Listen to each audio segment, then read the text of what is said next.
એસીબીના toll free number 1064 પર ફરિયાદ કરતા સુરત શહેર ટ્રાફિકના એએસઆઈ અને વચ્ચેટીઓ 1 લાખની લાંચ લેતા ઝડપી પાડતી એસીબી. ગુજરાત એન્ટી કરપ્શન બ્યુરોએ સુરત શહેર ટ્રાફિક વિભાગના એએસઆઈ અને વચેટિયાની 1 લાખ રૂપિયાની લાંચ લેતા ઝડપ્યા છે. એસીબી ટોલ ફ્રી નંબર 1064 પર મળેલી ફરિયાદના આધારે છટકું ગોઠવી એએસઆઈ વિજયભાઈ રમણભાઈ ચૌધરી અને વચેટિયા સંજય દિનકરભાઈ પાટીલને રંગે હાથે પકડ્યા છે. આરોપીઓની ધરપકડ કરી એસીબીએ જરૂરી કાર્યવાહી આરંભી છે. એસીબી ગુજરાતના ટોલ ફ્રી નંબર 1064 પર સુરતના એક રહીશે ટ્રાફિક પોલીસની કન્નડગત અને લાંચની ફરિયાદ કરી હતી. સુરત શહેર ખાતે ટેમ્પો એસોસિએશન ચલાવતા હોદ્દેદારે એસીબીના અધિકારીની રૂબરૂ મુલાકાત કરી ત્યારે તેમણે કરાતી હેરાનગતિની વિગતવાર રજૂઆત અને પ્રતિ ટેમ્પો દીઠ માસિક 1000 રૂપિયાની લાંચ માંગવાની ફરિયાદ કરી હતી.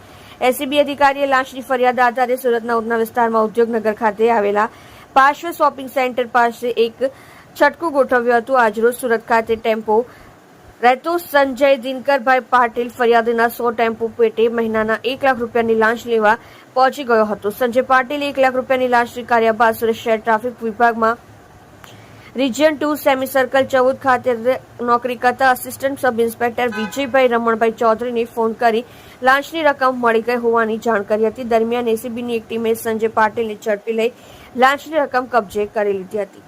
સંજય પાટીલ લાંચની રકમ સાથે રંગે હાથ ઝડપાઈ જતા એસીબીની અન્ય ટીમે સુરત કમલા દરવાજા ખાતે ફરજ પર તૈનાત એએસઆઈ વિજયભાઈ ચૌધરીને ઝડપી લીધા હતા. એસીબીની ટીમે લાંચ કેસના બંને આરોપીઓ પાસેથી એક મોબાઈલ ફોન કબજે કરી લીધા છે.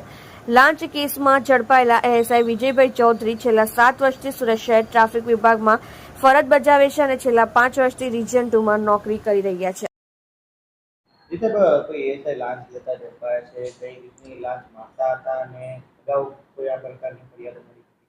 જી, ગત રોજ એન્ટી કરપ્શન બ્યુરોના ટોલ ફ્રી નંબર 1064 ઉપર ફરિયાદીની ફરિયાદ મળેલી સુરત શહેર ટ્રાફિક પોલીસ દ્વારા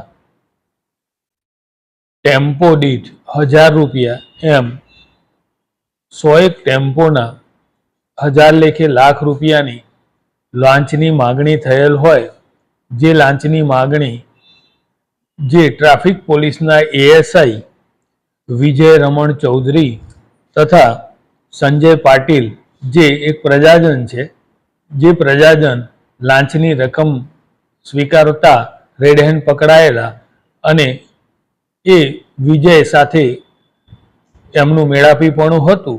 આથી ટ્રાફિક પોલીસના એએસઆઈ તથા સંજય પાટીલ બંનેનાઓની એસીબી દ્વારા અટકાયત કરવામાં આવેલી છે અને આગળની કાર્યવાહી હાથ ધરેલી છે.